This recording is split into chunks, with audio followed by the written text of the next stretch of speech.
Imagine a single drop of undiluted sulfuric acid, just one drop. Yeah, that is not something you want to mess with. No, definitely not. If that drop splashes directly onto your bare arm, I mean, the result is devastating. You get this immediate coagulative necrosis. The proteins in your skin literally denature, and you suffer a severe, excruciating chemical burn right on the spot. Right, it's violent. Exactly. But, okay, take that exact same drop of sulfuric acid, let it fall into a bathtub completely full of water, you stir it around, and then you step into that bathtub. Nothing happens. Yeah, I think. Your skin doesn't even register a change in pH. So why? And, taking it a step further, how is it that a seemingly microscopic tweak to a chemical's molecular structure, like literally just adding one single carbon atom to a chain, how can that mean the difference between you getting a mild headache and suffering irreversible destruction of your optic nerve? It's wild to think about, right? But that juxtaposition, that's basically the core tension in toxicology and environmental health. I mean, we are constantly trying to understand not just what a poison is, but what the actual proportion of that poison means for the specific biological system it enters. Well, welcome to the laboratory of uncertainty. This is where, molecules meet measurement, where biological harm actually has to be quantified. And it's where public health officials are forced to make these massive decisions that affect millions of lives, usually without the comfort of absolute ironclad proof. Which is a really uncomfortable place to be, scientifically. It really is. So if you are a medical student, a junior doctor, a public health trainee, or, just a practicing clinician trying to make sense of environmental risks, you are in exactly the right place. Our mission for this deep dive today is to build a robust conceptual scaffolding for you.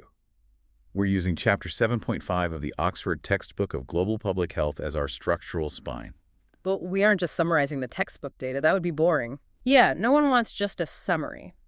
We are going to trace the entire journey of harm, from the exact moment a chemical enters the environment, through the microscopic mechanisms of biological risk, all the way up to the systemic policy impacts. And to really understand how governments regulate chemicals in our air or our water, we first have to establish the fundamental rules of biological engagement. The entire discipline of toxicology is anchored by three foundational laws. And the first one goes all the way back to the 16th century physician Paracelsus.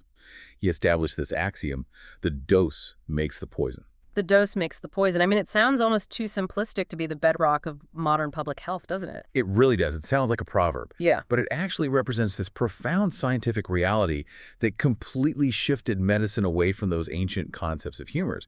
What Paracelsus recognized was that the intrinsic toxicity of a substance is, well, it's totally irrelevant if the dose is low enough. Any substance, including water or oxygen, will cause physiological collapse if the dose is high enough. And conversely, the most lethal heavy metals or venoms might not cause any harm at an infinitesimally low dose. Which forces us to abandon binary thinking. A chemical isn't just safely good or dangerously bad. Its danger is plotted on a continuum, which we usually visualize as the dose-response curve. Exactly. Let's visualize that curve for a second. The classic model used in toxicology is the S-shaped curve. That's what establishes the concept of a threshold. So if we plot the dose of a chemical on the horizontal x-axis and the biological harm on the vertical y-axis, the line doesn't just instantly shoot upward, right? No, it stays completely flat at zero for a certain distance.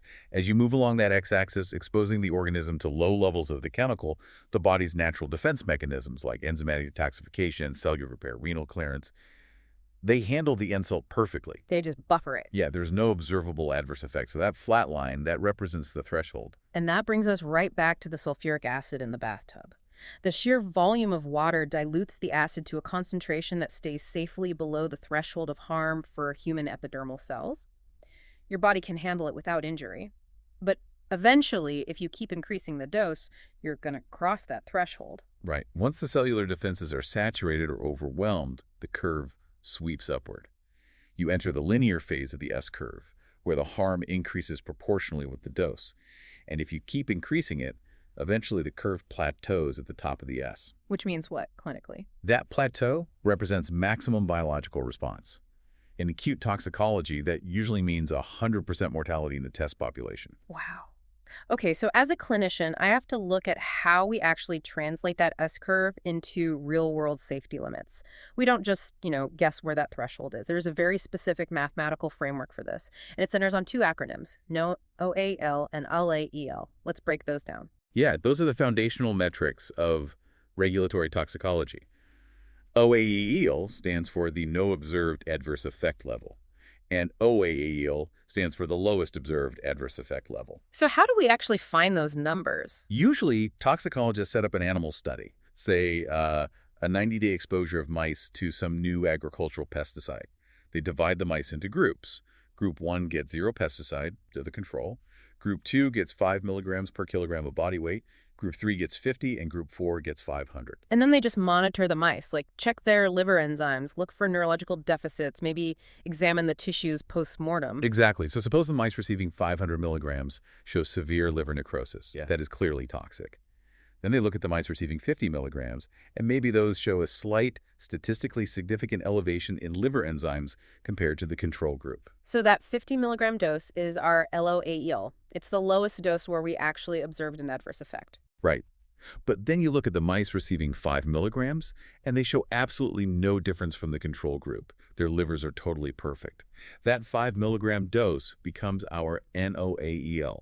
It is the highest dose tested that produced no observable harm. Okay, but I wouldn't feel comfortable telling a human patient they can safely consume 5 milligrams per kilogram just because a mouse handled it fine.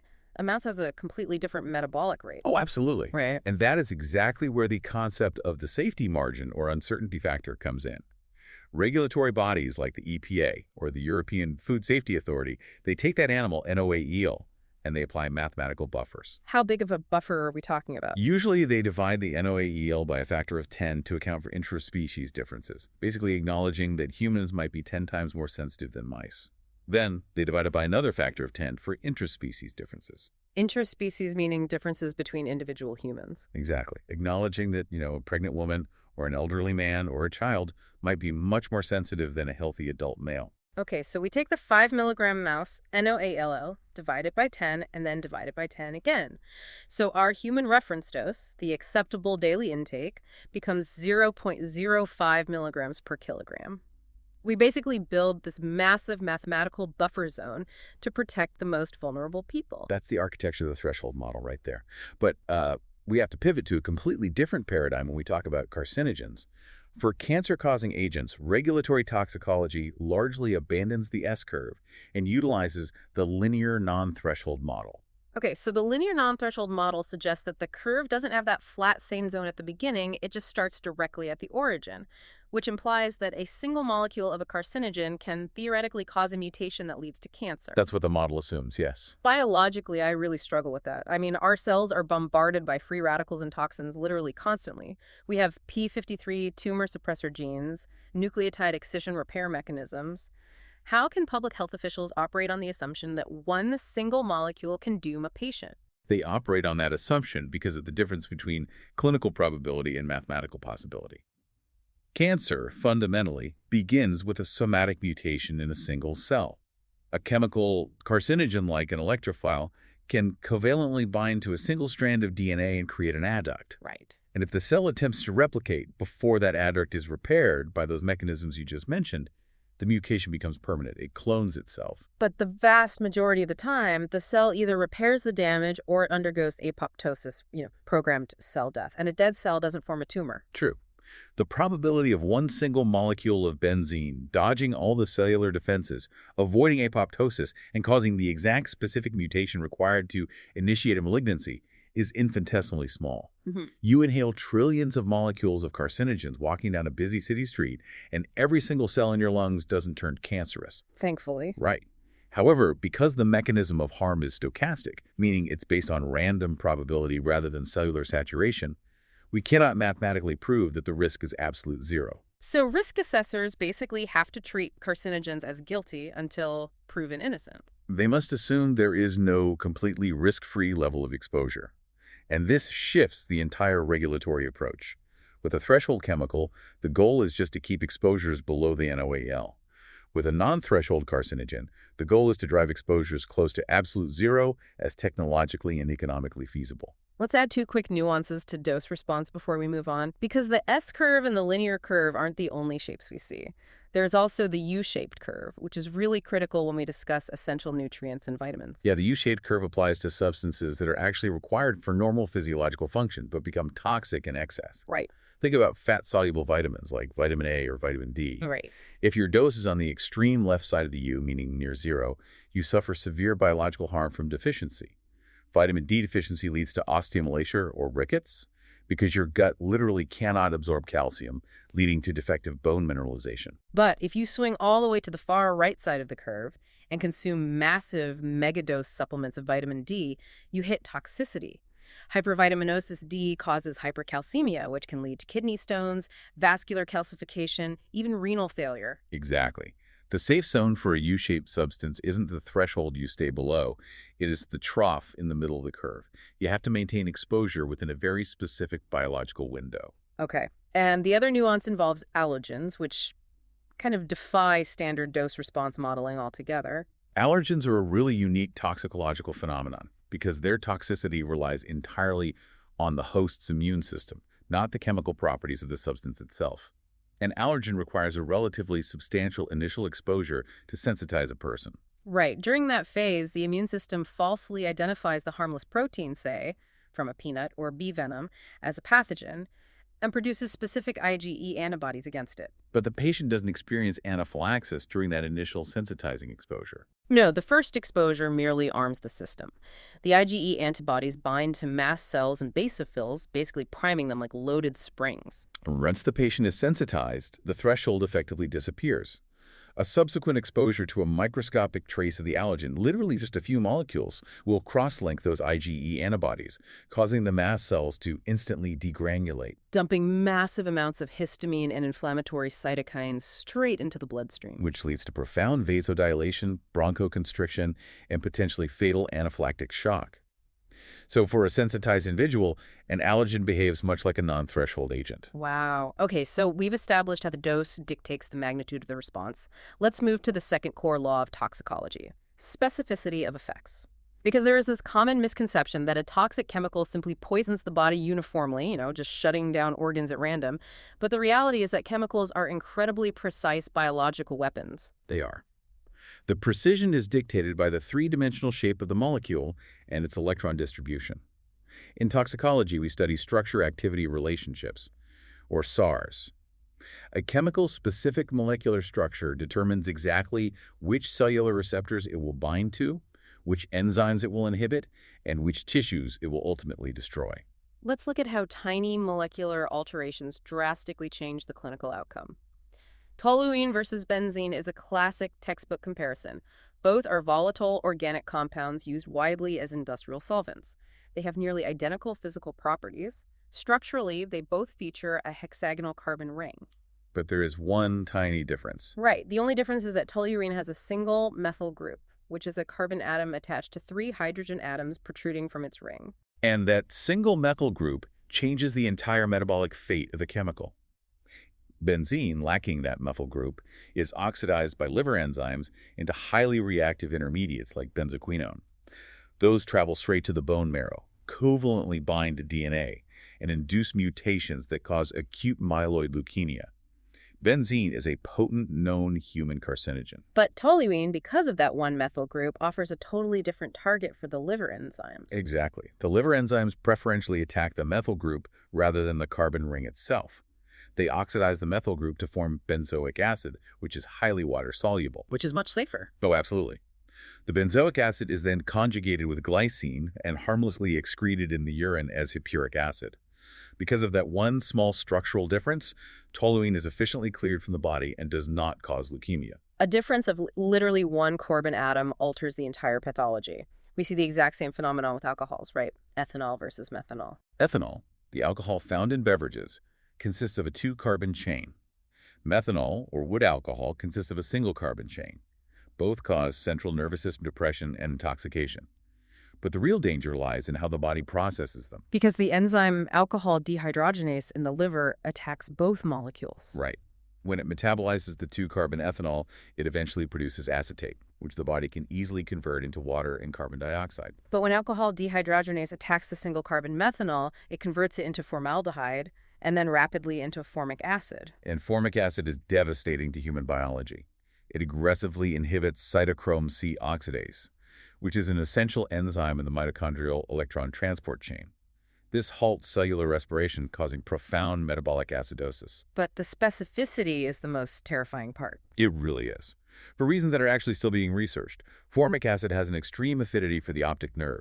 It destroys the myelin sheath and the axoplasm of the optic disc, leading to rapid, irreversible blindness. And that structural specificity literally dictates our clinical intervention in the ER.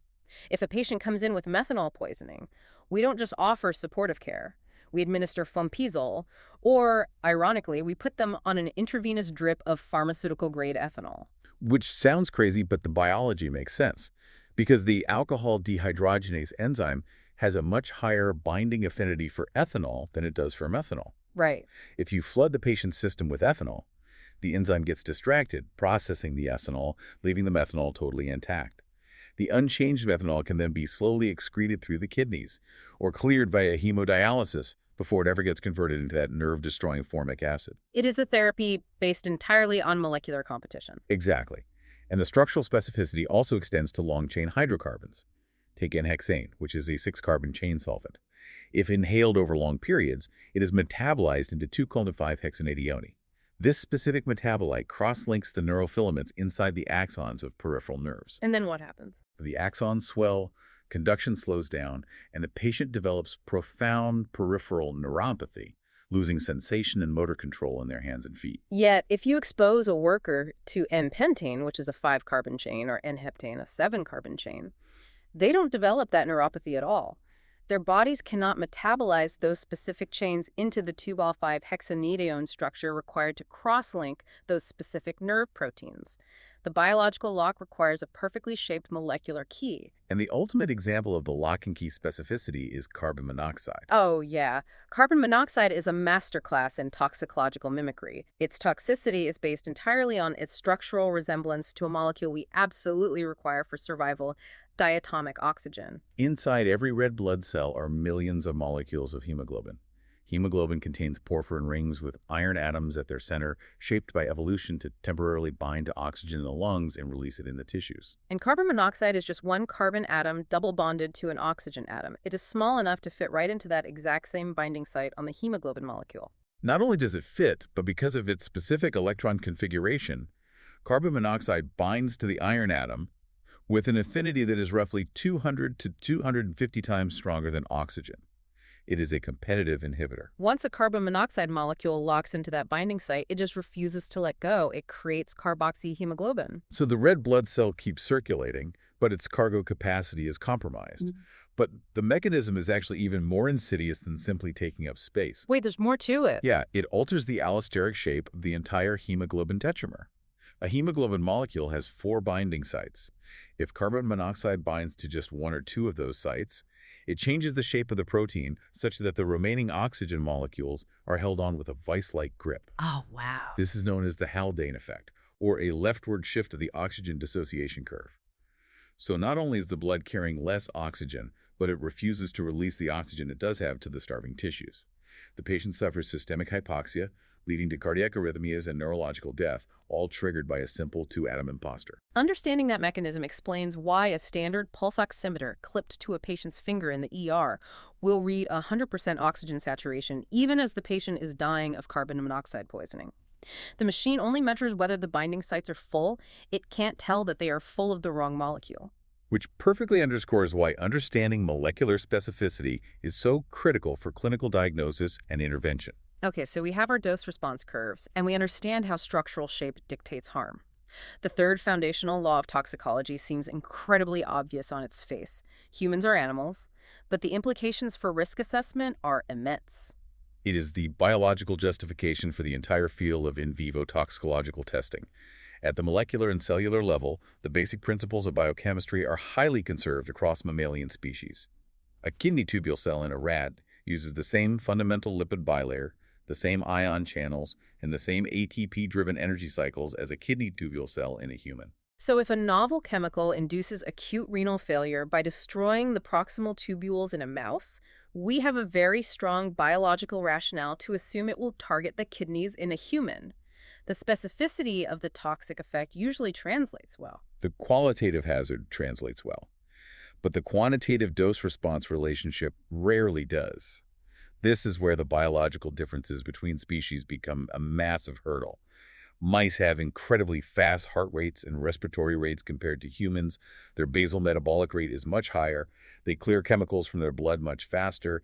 The ratio of body fat to lean muscle is different, which alters how fat-soluble toxins distribute in their tissues. We can't just take the lethal dose for a 20-gram mouse and multiply it by the weight of a 70-kilogram human. That linear extrapolation totally fails because humans aren't just giant mice. Right. To bridge that gap, toxicologists rely on physiologically based pharmacokinetic modeling, or PBPK models. That sounds intense. What are those? These are incredibly complex mathematical simulations. Toxicologists build a mathematical mouse on a computer. They program in the mouse's cardiac output, its liver enzyme concentrations, and the blood flow rates to its adipose tissue. They feed the chemical data into this model and see if the computer simulation matches the real-world lab results.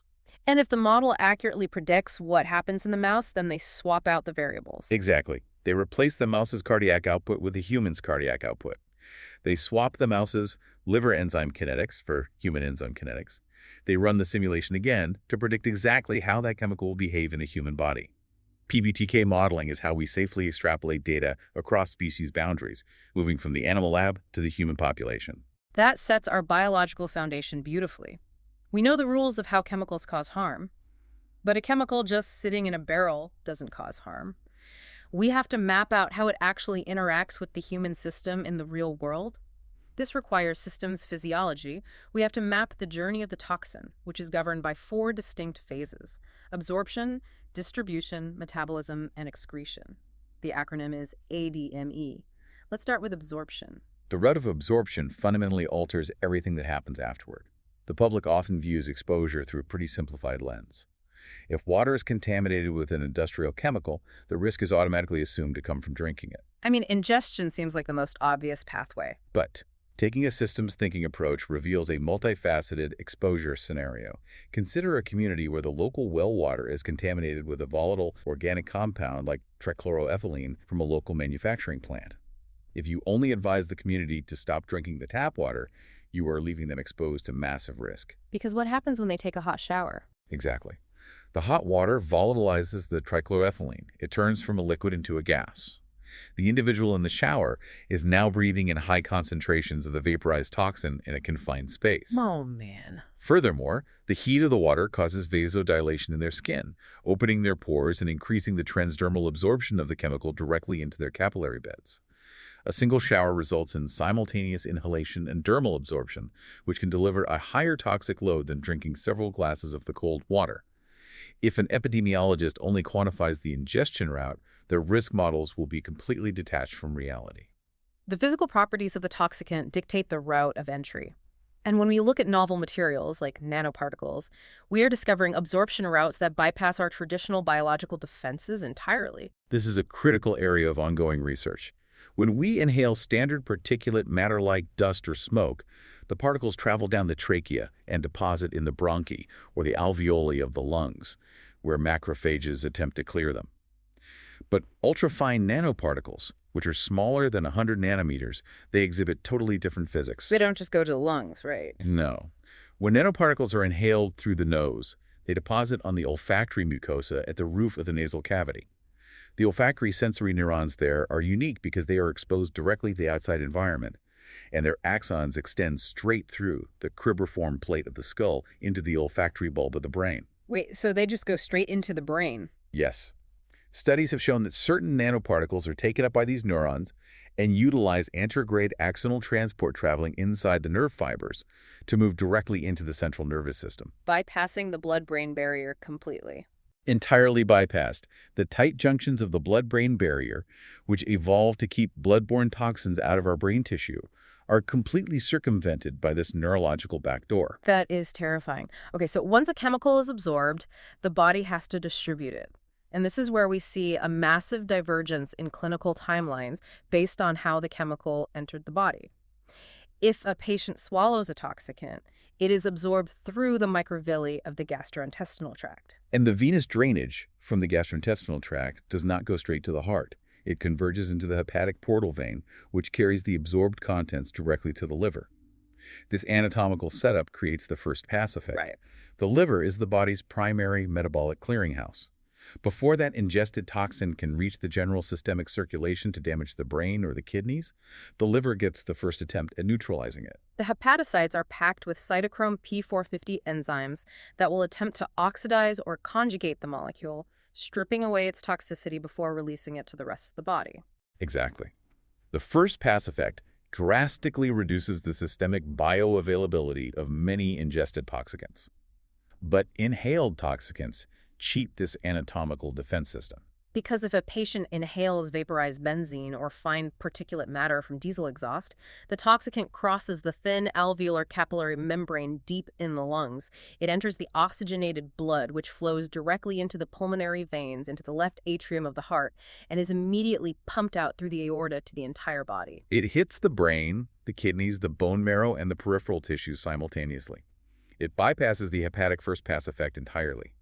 The route of entry dictates whether the body's primary defense organ gets a fighting chance. Which brings us directly to the third phase, metabolism. We usually conceptualize metabolism as a protective function.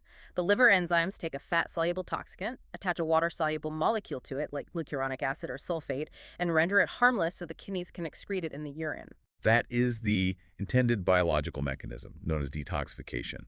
But the cytochrome P450 enzyme system is somewhat crude in its approach. It relies heavily on oxidation stripping electrons away from molecules to make them more reactive so other molecules can be attached. For certain classes of chemicals, this oxidative process is catastrophic. These are the procarcinogens, right? Yes. The classic examples are the polycyclic aromatic hydrocarbons, like benzoaperine, which is found in cigarette smoke and charred meat. In its raw parent form, benzoaperine is highly fat-soluble and relatively inert. It doesn't readily damage DNA on its own. It is a procarcinogen. But when it reaches the liver, the CYP enzymes try to make it water-soluble. They oxidize it, converting it into a highly unstable electron-hungry epoxide intermediate.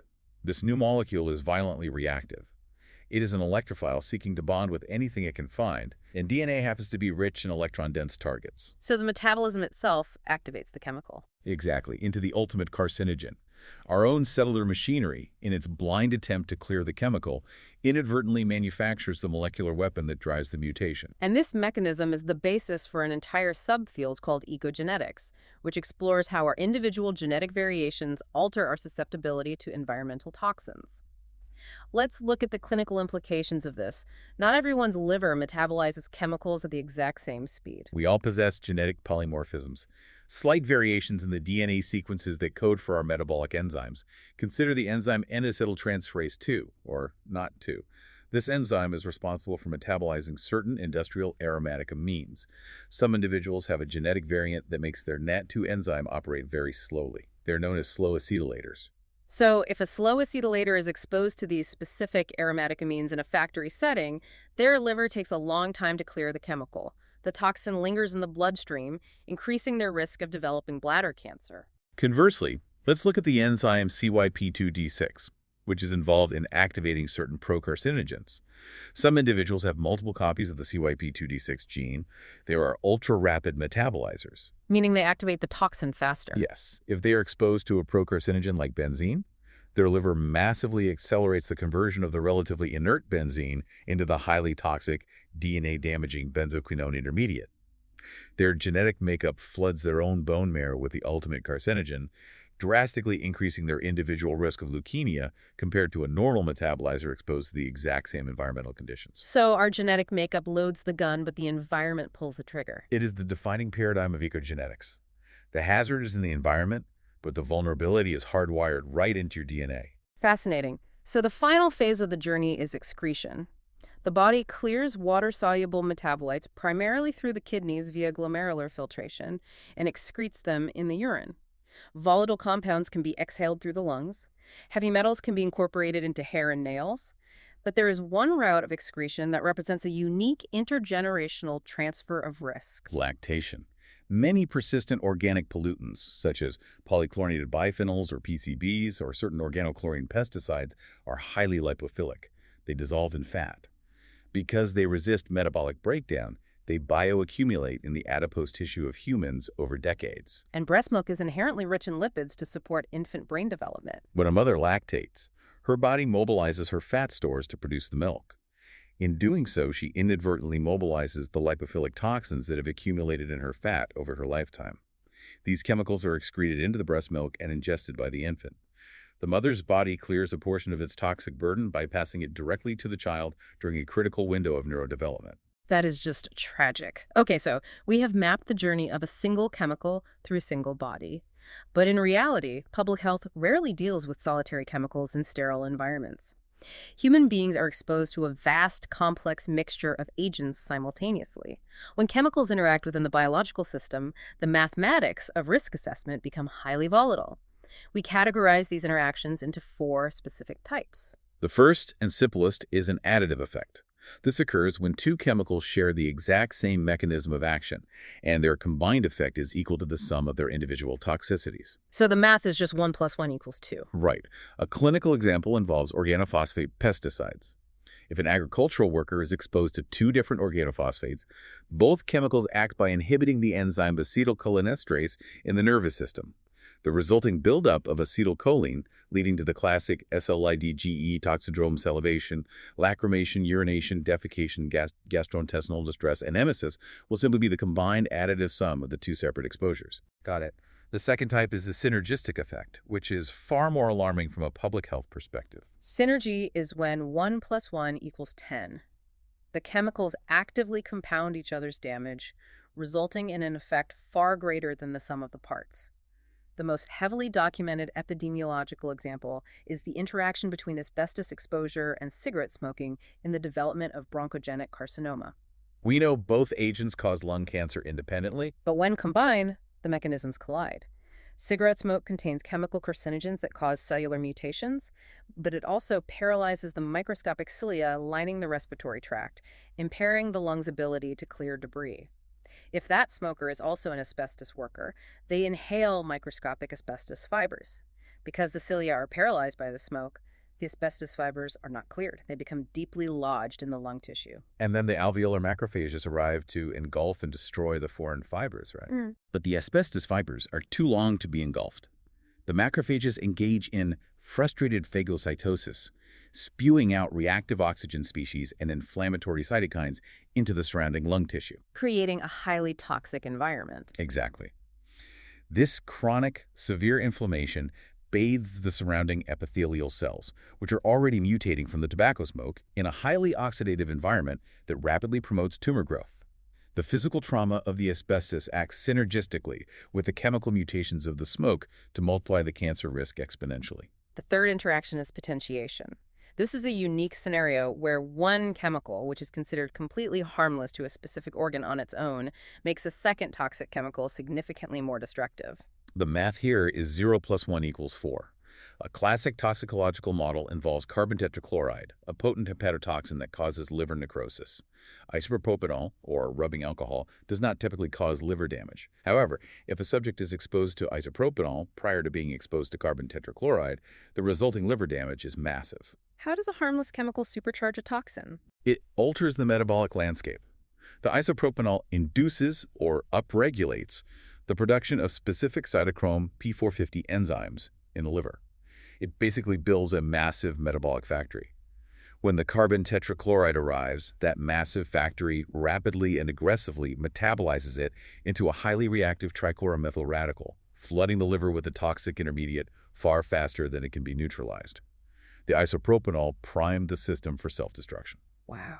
And the fourth and final interaction is antagonism, which is the cornerstone of clinical toxicology and emergency medicine. Antagonism is when 2 chemicals interfere with each other, reducing the overall toxicity.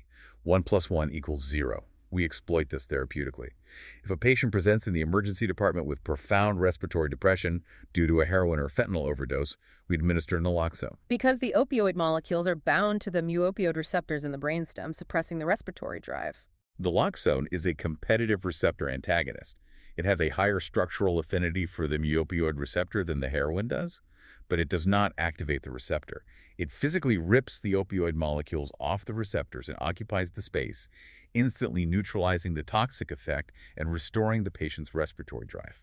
Incredible. Okay, so we've established the intricate biological rules governing toxicity, the dose response, the molecular specificity, the metabolic pathways, and the chemical interactions. But as clinicians and public health professionals, we have to scale the cellular knowledge up to protect populations of millions. We have to translate laboratory biology into societal policy. And this transition requires a formalized, structured architecture known as quantitative risk assessment. It is the bridge between science and regulation. And to cross that bridge, we must first establish a rigid distinction between two terms that the general public often conflates: hazard and risk. A hazard is the intrinsic potential of a substance or a situation to cause harm. It is a biological or physical absolute. Risk, however, is the mathematical likelihood that the harm will actually manifest in a specific population. Risk is a function of both the inherent hazard and the actual exposure. The textbook illustrates this with the lion analogy. A lion is intrinsically dangerous. It possesses teeth, claws, and predatory instincts. It is a hazard. If you place that lion inside a reinforced steel enclosure at a zoological park, the hazard remains completely unchanged. It is still a lion. But because your exposure to the lion's teeth is prevented by the steel bars, the risk of you being mauled is statistically negligible. But if that enclosure is left unlocked, the hazard hasn't changed. The lion isn't suddenly more biologically dangerous. But your exposure pathway is now open, so your risk skyrockets. In environmental health, we apply this directly to asbestos. If an elementary school was built in the 1960s, it likely has asbestos fibers sealed inside the acoustic ceiling tiles. The asbestos is a known human carcinogen capable of causing mesothelioma. It is a severe hazard. But as long as those tiles are intact, painted, and undisturbed, the asbestos fibers cannot become airborne. The student's exposure is zero. The risk is incredibly low. But if an untrained maintenance crew comes in and smashes those ceiling tiles during a renovation without sealing off the ventilation system, the hazard remains exactly what it was yesterday. But the exposure profile changes violently. The microscopic fibers aerosolize, the children inhale them, and the risk of future malignancy spikes. This distinction is paramount because public health interventions often cannot eliminate the hazard. We can't uninvent asbestos or benzene, but we can aggressively manage the exposure to reduce the risk. Right. And to manage that risk at a societal level, regulatory agencies like the EPA utilize a framework known as the 4 pillars of risk assessment. Let's walk through how a government evaluates a chemical threat. The first pillar is hazard identification. This asks the fundamental question: does this chemical act as a lion? Does it have the biological capacity to cause harm in humans? Agencies like the International Agency for Research on Cancer, IRC, rely on a weight of evidence approach. They convene panels of independent scientists to review every available piece of data: in vitro cellular assays, long-term animal studies, epidemiological data from exposed workers, and structural comparisons to known toxins. And they classify the agents into distinct categories. Group 1 means the agent is definitely carcinogenic to humans. Group 2A means it is probably carcinogenic based on strong animal data but limited human data. What is fascinating about this pillar is the sheer volume of chemicals involved versus the number of confirmed hazards.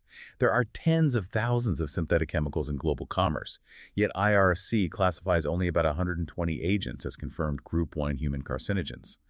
Some might view that as evidence of a massive regulatory failure, suggesting we simply haven't studied the rest of the chemicals enough to catch the carcinogens.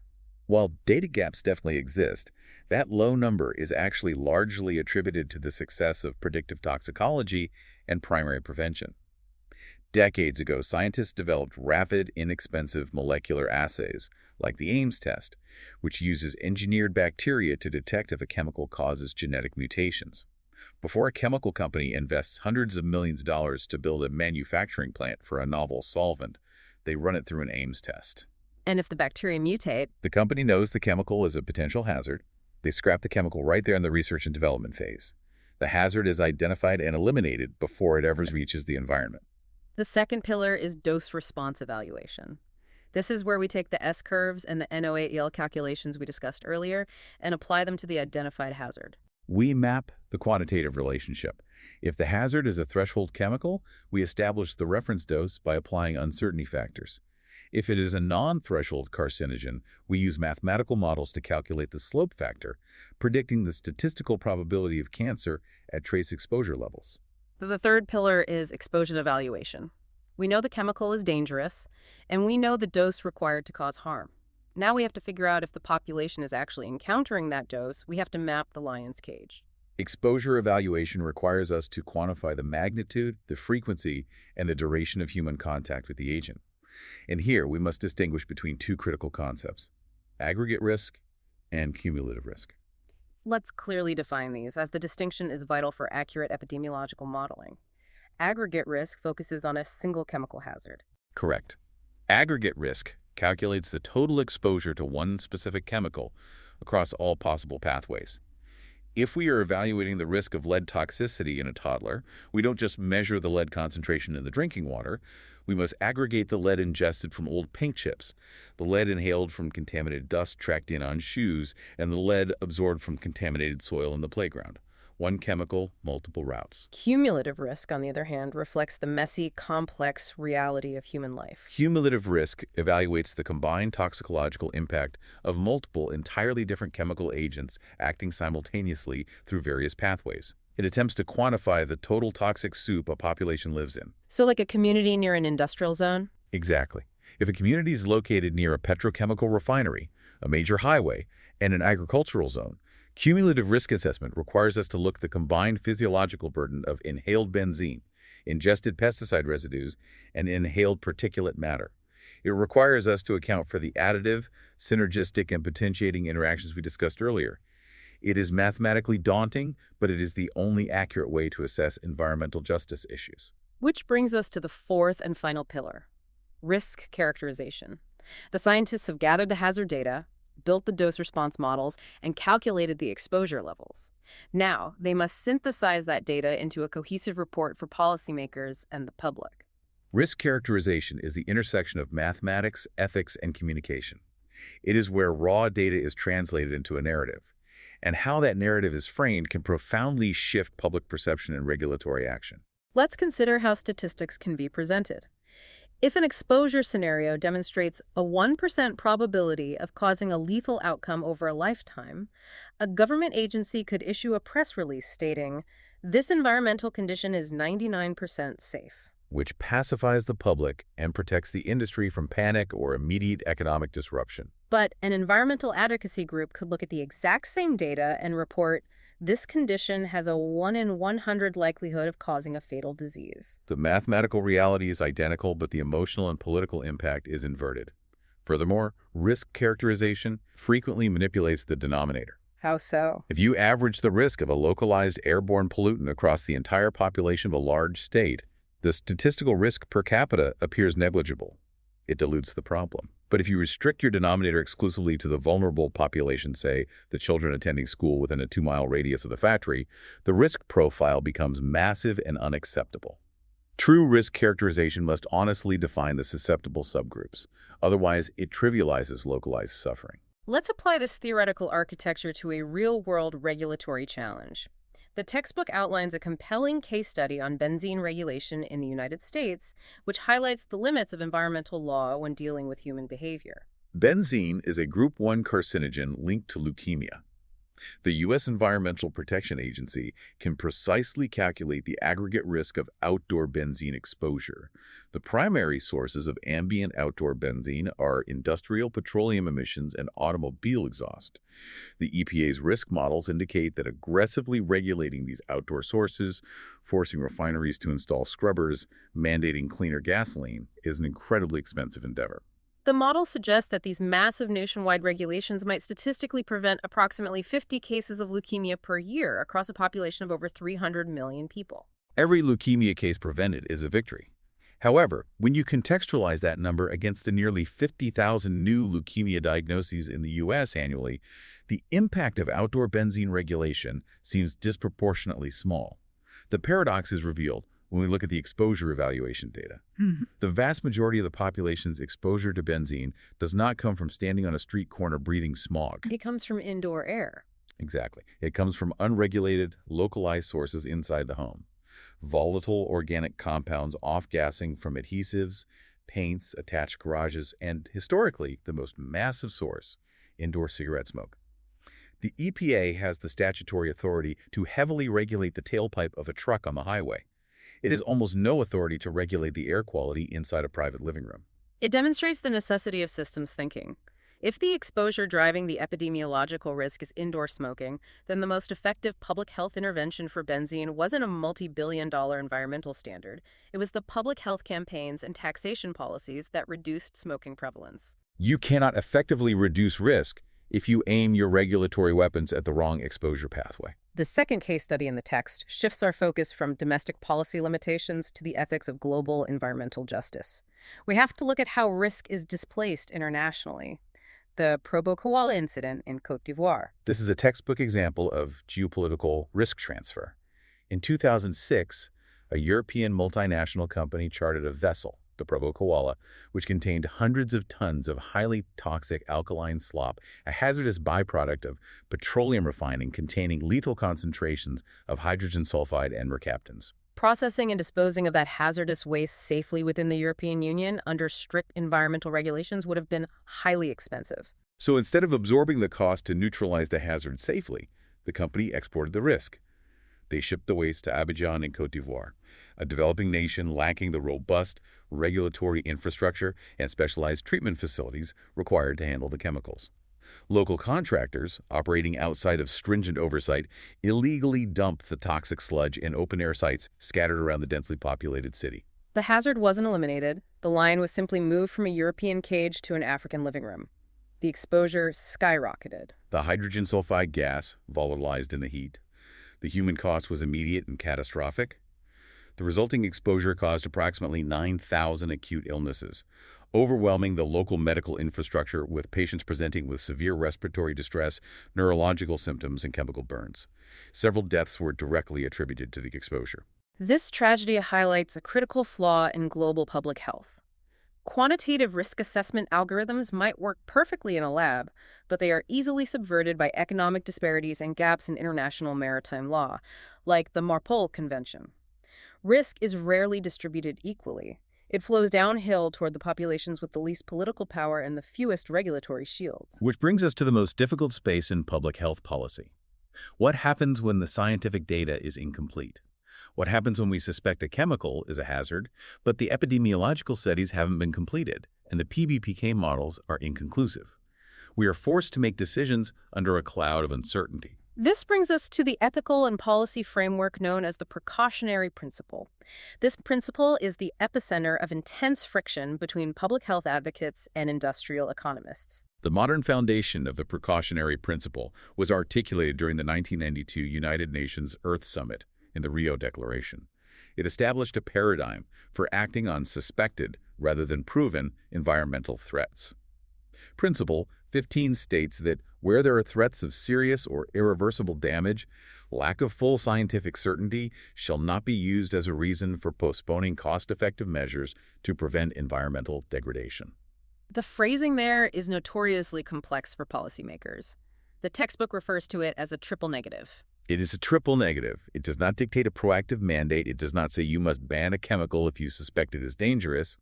It simply removes an excuse. It says that the absence of absolute peer-reviewed proof of harm does not justify regulatory inaction. It forces governments to at least consider intervention while waiting for the definitive science to arrive. Later definitions, like the one proposed by UNESCO, take a much more aggressive stance. They argue that when human activities may lead to morally unacceptable harm that is scientifically plausible but uncertain, actions shall be taken to avoid or diminish that harm. The UNESCO framing shifts from removing an excuse to imposing a duty. Let me play devil's advocate here. From a purely clinical protective standpoint, shouldn't we always default to the UNESCO definition? If there is plausible evidence that a novel pesticide might cause neurological developmental delays in children, shouldn't we immediately ban it? Better safe than sorry. Why is this controversial? It is controversial because better safe than sorry does not exist in a vacuum. Every regulatory action carries a secondary cascade of risks. If an agricultural nation applies the precautionary principle bluntly and bans a highly effective cheat pesticide based on preliminary uncertain data, The immediate consequence might be a catastrophic drop in crop yields. which leads to food shortages, skyrocketing prices, and severe economic distress for the farming communities. You are trading a theoretical toxicological risk to neurological development for a guaranteed immediate risk of malnutrition and poverty. The precautionary principle requires a precarious balancing act between protecting human biology and protecting human infrastructure. And different regions of the world balance that scale completely differently. The starkest contrast is between the European Union and the United States.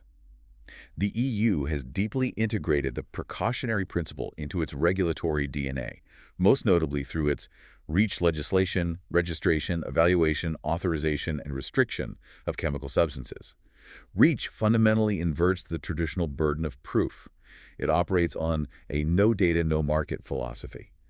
An industrial manufacturer must produce extensive scientific data proving a chemical is safe before they are legally allowed to introduce it into European commerce. The manufacturer bears the burden of proving innocence. Contrast that with the traditional approach in the United States under the older framework of the Toxic Substances Control Act. Historically, the U.S. system functioned closer to innocent until proven guilty. Chemicals were allowed onto the market, and the burden of proof fell heavily on the EPA, the government, to painstakingly prove that a chemical caused unreasonable risk of harm before they could restrict it.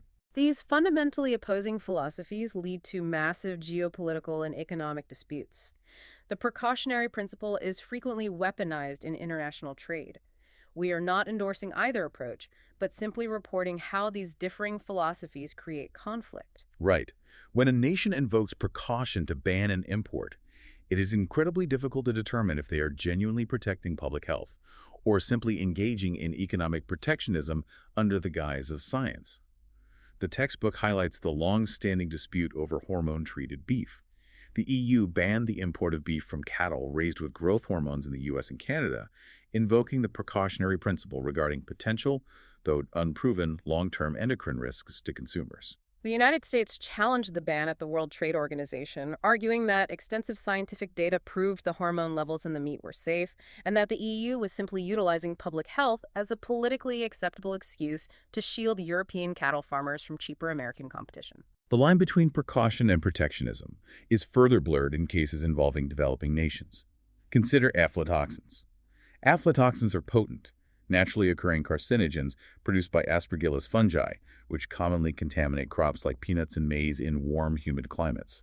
Aflatoxins are a severe Group 1 hazard linked to liver cancer. The hazard is real, but the EU implemented exceptionally strict precautionary tolerance limits for aflatoxins in imported foods limits that were significantly lower than international standards recommended by the WHO.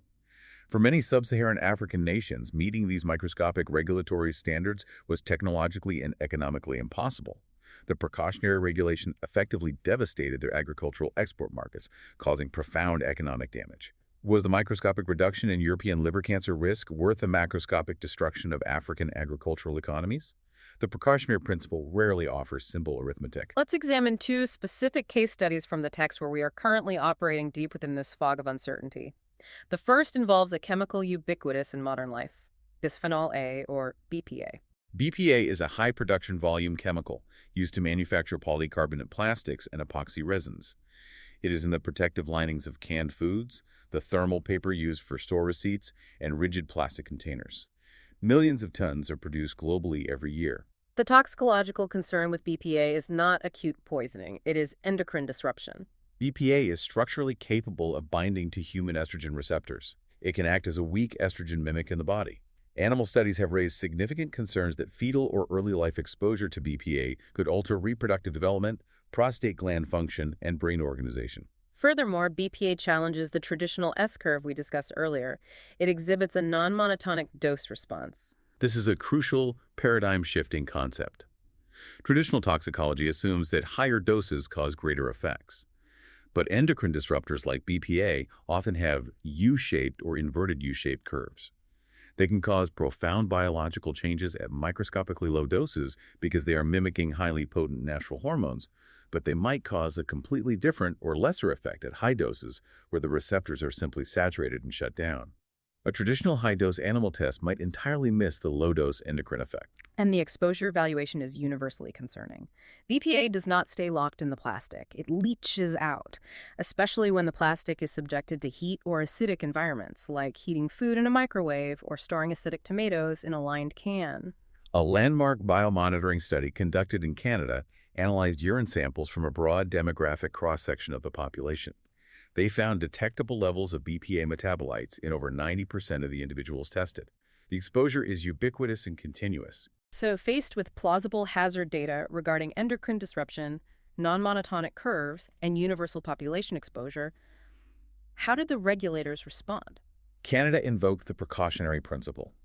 They became the first nation to officially declare BPA a toxic health hazard, concluding that while absolute proof of human harm was still lacking, it was not scientifically justifiable to dismiss the potential effects, particularly on infants. They identified the hazard, but did they actually eliminate the risk? They took targeted action, banning BPA from polycarbonate baby bottles.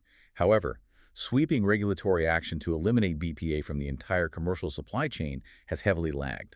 Replacing a foundational chemical like BPA across thousands of manufacturing processes is a monumental, economically disruptive task. Furthermore, when companies do replace BPA, they often substitute it with chemically similar analogs, like BPS or BPF, Which likely have the exact same endocrine-disrupting properties, a phenomenon known as regrettable substitution. We are operating in the gray zone, taking piecemeal precautionary steps while the exposure continues. The second case study forces us to look at how technology outpaces our regulatory frameworks entirely. Nanotechnology. Specifically, the incorporation of engineered nanosilver into consumer products. Silver has well-established antimicrobial properties.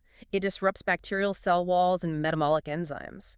Industries capitalized on this by engineering silver nanoparticles, particles smaller than 100 nanometers, possessing massive surface area to volume ratios, and embedding them into consumer goods, like athletic socks. The marketing claim is simple. The nanosilver kills the bacteria in sweat, creating an odor-resistant sock. It sounds like a benign, useful application of chemistry. Until we conduct an exposure evaluation. Studies demonstrated that when these socks are washed in a standard domestic washing machine, the nanosilver particles leach out of the fabric and enter the municipal wastewater stream. We know from traditional toxicology that free silver ions are highly toxic to aquatic organisms. They bind to the gills of fish, disrupting their ability to osmoregulate, essentially suffocating them. We understand the toxicity of dissolved silver, but we have a massive data gap regarding the environmental fate of engineered nanoparticles. When these nanoparticles enter the complex chemistry of a wastewater treatment plant or a natural river system, how do they behave? Do they agglomerate? Do they clump together and settle harmlessly into the sediment as insoluble silver sulfide? Or do the proprietary chemical coatings designed to keep them stable in the sock also keep them highly mobile and reactive in the water column? Do they pass through the filtration systems, enter the rivers, and indiscriminately destroy the foundational microbial ecosystems that support the entire aquatic food web? We simply don't have the data. The traditional testing models, the S-curves, the NOAEL calculations we have relied on for decades, were designed for dissolved chemicals or macroparticulates. They were not built to assess the novel quantum physics and extreme reactivity of engineered nanoparticles. The regulatory architecture is blind to them. Nanosilver is a prime candidate for the application of a precautionary approach, slowing down the commercialization until our toxicological models can evolve to accurately measure the risk. We have covered an immense expanse of conceptual territory today, mapping the journey from a single drop of acid to international trade disputes. As we conclude this deep dive, I want to leave you, our listeners, with a final, overarching concept to carry into your practice. The defining concept for the future of toxicology is the integration of ecogenetics. Historically, we have viewed environmental hazards as external enemies assaulting a uniform human population. But the reality is an intimate, highly individualized interaction. The phrase to anchor your thinking is, our genetic makeup loads the gun, but the environment pulls the trigger. As our biomonitoring tools and genomic sequencing become sharper, we are going to stop calculating average risks for homogeneous populations. We are going to identify the specific genetic polymorphisms that render distinct subpopulations uniquely vulnerable to trace chemicals. And this impending technological capability raises a profound ethical and regulatory question. As our ability to detect these subtle genetic vulnerabilities improves, how many environmental exposures that we currently consider perfectly safe will we realize have been quietly pulling the trigger on subtle chronic diseases all along? If an industrial chemical is mathematically proven to be entirely harmless to 90% of the population, but causes severe neurotoxicity in the 10% who lack a specific metabolic enzyme, how will public health redefine acceptable risk? Will we force the industry to protect the most vulnerable 10%, or will we accept the collateral damage as the cost of a functioning economy? That is the frontier of global public health. And to ensure you are equipped to navigate that frontier, we need to make sure the foundation we built today is rock solid. So before we sign off, it is time to mentally lock in your learning. I am going to ask 5 rapid-fire single best answer style recall prompts based on the frameworks we have established. I will state the question, pause briefly so you can lock in your answer, and then provide the solution and the specific section of the Oxford textbook you should reference for further consolidation. Ready? Let's begin.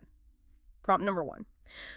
Which toxicological dose-response model operates on the assumption that literally any exposure, down to a single molecule, carries a statistical probability of causing harm and is therefore primarily applied to carcinogenic mutations rather than threshold toxins? Take a second to think. That's a crucial one to remember. The answer is the linear non-threshold model. You can consolidate this concept by revisiting the section titled The First Law, The Dose Makes the Poison. Okay, prompt number 2. At a molecular level, how does carbon monoxide exert its specific life-threatening toxic effect within the human biological system? Think about the imposter molecule. The answer is, it structurally resembles diatomic oxygen closely enough to perfectly fit into the oxygen binding site of the hemoglobin porphyrin ring, where it binds with roughly 200 times the affinity of oxygen, thereby displacing oxygen and shifting the dissociation curve to the left. Revisit this mechanism in the section, The Second Law, Specificity of Effects. Moving on. Prompt number 3, true or false? Both inhaled toxicants, such as vaporized benzene, and ingested toxicants, such as contaminated water, undergo the hepatic first pass effect before reaching the general systemic circulation. Think about the anatomical pathways. The answer is false. While ingested agents travel via the portal vein to the liver for primary metabolism, inhaled agents cross the alveolar membrane directly into the oxygenated blood, entirely bypassing the hepatic first pass effect. Review the systemic pathways in the section on pathways of exogenous chemicals distribution. All right. Prompt number 4. What specific regulatory term is used to describe an exposure assessment that attempts to account for the combined, multifaceted effects of entirely different chemical agents acting simultaneously through various environmental routes? Don't get this one confused with the single chemical measurement. The answer is cumulative risk. Remember the critical distinction. Aggregate risk calculates multiple pathways for the same chemical. Cumulative risk evaluates the total toxic soup. You can review this framework under risk assessment, exposure evaluation. And finally, prompt number 5. According to the framework established in the 1992 Rio Declaration regarding the precautionary principle, what specific factors should not be utilized by policymakers as a justification for postponing cost-effective measures to prevent environmental degradation? The famous triple negative. The answer is lack of full scientific certainty. This establishes that triple negative approach to regulatory action.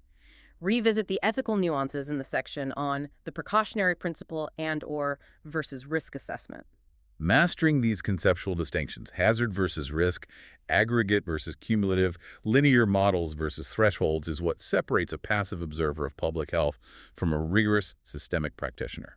And it all returns to where we began, that single drop of sulfuric acid.